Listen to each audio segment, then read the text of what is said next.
उत्तर प्रदेश की राजनीति के माहिर खिलाड़ी और समाजवादी पार्टी के दिग्गज नेता आजम खान जब से जेल से बाहर आए हैं कहानियां सुना रहे हैं। तमाम प्लेटफॉर्म्स पर तमाम इंटरव्यूज में वो इन कहानियों के जरिए अपने इमोशंस को बयां कर रहे हैं। लेकिन इन कहानियों में से एक कहानी जो सबसे ज्यादा दर्दनाक है, जो सबसे ज्यादा खौफनाक है, उसे 4 PM के प्लेटफॉर्म पर आजम खान ने खुद बताया है। क्या है वो कहानी और किस तरह से आजम खान बताते हुए उस कहानी को रो पड़ते हैं, मैं आपको दिखाऊंगा इस वीडियो में। नमस्कार, मेरा नाम हिमांशु मिश्रा है, आप देख रहे हैं 4 PM न्यूज नेटवर्क। दोस्तों, आप जानते हैं कि आजम खान और उनके बेटे और यहां तक कि उनकी पत्नी को भी जेल की हवा खानी पड़ी है। सबसे ज्यादा समय तक आजम खान ने जेल में अपना समय गुजारा है और आजम खान ने किस तरह से जेल में यातनाएं झेली हैं उसकी कहानियां वो लगातार कई बार बता भी चुके हैं। लेकिन उन कहानियों में से एक कहानी जो सबसे ज्यादा खौफजदा कर देने वाली थी, वो अब सुनिए। आजम खान साहब, जेल में जो कुछ हुआ उसमें सबसे दर्दनाक वाकया क्या था आपके अपने व्यक्तिगत रूप से?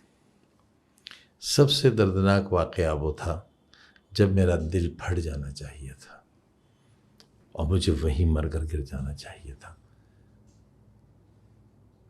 जब रात के 3:30 बजे रामपुर की जेल से मुझे और मेरे बच्चे को उठाया गया सोते से, अब्दुल्ला को, और कहा गया कि चलिए बाहर, आपका ट्रांसफ़र हो गया है। जब हम जेल से बाहर आए तो बहुत पुलिस थी, बहुत पैरामिलिट्री फोर्स थी। लग रहा था कि कुछ है ही नहीं हथियारों और वर्दियों के सिवा। हम बहुत सहमे हुए थे उस वक्त। और उसी वक्त जब हम दोनों साथ साथ चलकर बाहर निकले तो हमसे कहा कि आप इस गाड़ी में बैठ जाइए, और अब्दुल्ला से कहा कि आप उस गाड़ी में बैठ जाइए। तो हमने कहा क्यों, हमको आप एक गाड़ी में क्यों नहीं लेकर जाएंगे, अलग अलग क्यों नहीं जा रहे? तो बोले आप अलग जेल जाएंगे, ये अलग जेल जाएंगे। तो मैंने कहा जेल ही जाएंगे तो फिर एक ही जेल में क्यों नहीं रख देते? बोले ये फैसला आप नहीं करेंगे। तो मैंने कहा आप कहाँ लिए जा रहे हैं मेरे बच्चे को? उस वक्त ये लगा कि शायद ये हमारी आखिरी मुलाकात है। और उस वक्त हम दोनों बाप बेटे गले मिले और हमने कहा बेटे, जिंदा रह गए तो यहाँ मिलेंगे, नहीं रहे तो वहाँ मिलेंगे। 1.5 दिन तक ये मालूम नहीं हो सका अब्दुल्ला कहाँ है। वो 1.5 दिन जिंदगी पर बहुत भारी गुजरे हैं। किसी भी पिता के लिए शायद आजम साहब आप भावुक हो रहे हैं, लेकिन शायद किसी भी पिता के लिए ये निसंदेह दर्द भरा सीन है कि बेटे के संग ऐसा हो जाए। तो आप देख रहे हैं दोस्तों किस तरह से आजम खान भावुक हो जाते हैं इंटरव्यू के दौरान और उनकी आंखें नम हो जाती हैं। और ये कोई आम बात नहीं है, ये कोई दिखावा नहीं है। वो जितने भी प्लेटफॉर्म पर इस कहानी को सुनाते हैं, बयां करते हैं, वो रो पड़ते हैं। और यूं ही आदमी टूट नहीं जाता है। कब आदमी टूटता है, इसकी भी दास्तान आजम खान की जुबानी सुनिए। ये जो पूरे परिवार पे इतनी जुल्म जाती हुई, उसकी मुख्य वजह क्या रही होगी? क्यों आपसे इतनी नफरत हो गई होगी? देखिए, व्यक्ति तो झेल सकता है, लेकिन बीवी, बीमार बीवी, जिसकी फर्जी, जिसकी आर्टिफिशियल कमर हो, जिसकी हंसली जेल में टूट गई हो, जिसका घुटना जेल में टूट गया हो, जिसकी 400 450 शुगर रहती हो, उसको जेल में एक शौहर बर्दाश्त कर सकेगा या नहीं कर सकेगा? अपनी मरी हुई माँ पर मुकदमे बर्दाश्त कर सकेगा या नहीं कर सकेगा?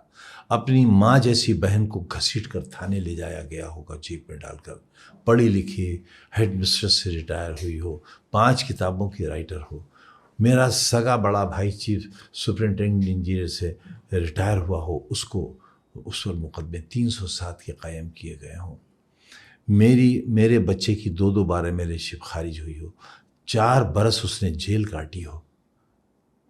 तो जब परिवार का हर शख्स तोड़ दिया जाएगा तो आदमी खुद घुटने टेक देगा।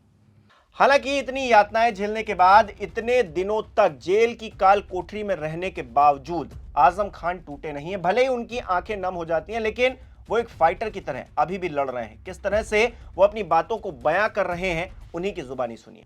आप जैसे बहादुर आदमी को मुझे इतना भावुक होते हुए देख के मुझे अनईजी लग रहा है, अच्छा नहीं लग रहा। आप शेर हैं आजम साहब, आप बहुत लोगों की उम्मीदें हैं, बहादुरी की मिसाल है। लोगों ने आपको लड़ते बूझते जूझते हुए देखा। हिम्मत कहाँ हारी, जुल्म के सामने समझौता कब किया? भूखे रहे, प्यासे रहे, देखिए पैरों की हालत, देखिए ना, ये लेकर आए हैं जेल से। जेल में भी इतने जुल्म होते थे?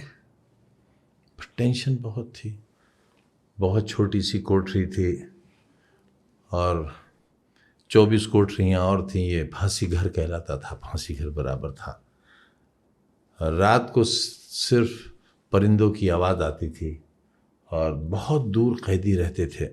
मेरे पास किसी के आने की इजाज़त नहीं थी, डॉक्टर भी नहीं आ सकते थे। 8-8 दिन बुखार में तड़पता रहता था, दवा नहीं मिलती थी और कोई इंसान करीब से गुजरता नहीं था। दिनों रात एक शख्स अकेला एक तख्त पे लेटा हुआ। तो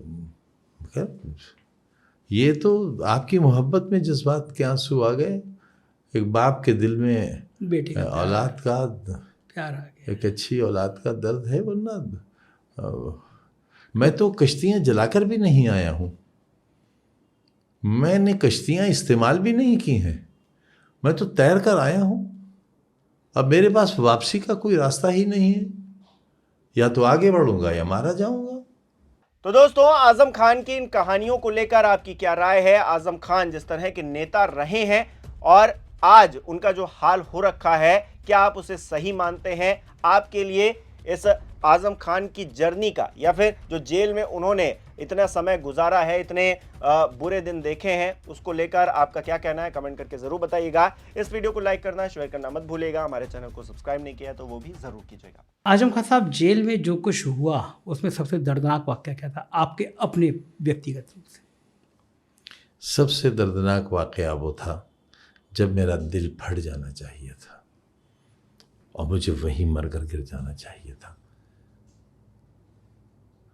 जब रात के 3:30 बजे रामपुर की जेल से मुझे और मेरे बच्चे को उठाया गया सोते से, अब्दुल्ला को, और कहा गया कि चलिए बाहर, आपका ट्रांसफ़र हो गया है। जब हम जेल से बाहर आए तो बहुत पुलिस थी, बहुत पैरामिलिट्री फोर्स थी। लग रहा था कि कुछ है ही नहीं हथियारों और वर्दियों के सिवा। हम बहुत सहमे हुए थे उस वक्त। और उसी वक्त जब हम दोनों साथ साथ चलकर बाहर निकले तो हमसे कहा कि आप इस गाड़ी में बैठ जाइए, और अब्दुल्ला से कहा कि आप उस गाड़ी में बैठ जाइए। तो हमने कहा क्यों, हमको आप एक गाड़ी में क्यों नहीं लेकर जाएंगे, अलग अलग क्यों नहीं जा रहे? तो बोले आप अलग जेल जाएंगे, ये अलग जेल जाएंगे। तो मैंने कहा जेल ही जाएंगे तो फिर एक ही जेल में क्यों नहीं रख देते? बोले ये फैसला आप नहीं करेंगे। तो मैंने कहा आप कहाँ लिए जा रहे हैं मेरे बच्चे को? उस वक्त ये लगा कि शायद ये हमारी आखिरी मुलाकात है। और उस वक्त हम दोनों बाप बेटे गले मिले और हमने कहा बेटे, जिंदा रह गए तो यहाँ मिलेंगे, नहीं रहे तो वहाँ मिलेंगे। 1.5 दिन तक ये मालूम नहीं हो सका अब्दुल्ला कहाँ है। वो 1.5 दिन जिंदगी पर बहुत भारी गुजरे हैं। किसी भी पिता के लिए शायद आजम साहब आप भावुक हो रहे हैं, लेकिन शायद किसी भी पिता के लिए ये निसंदेह दर्द भरा सीन है कि बेटे के संग ऐसा हो जाए।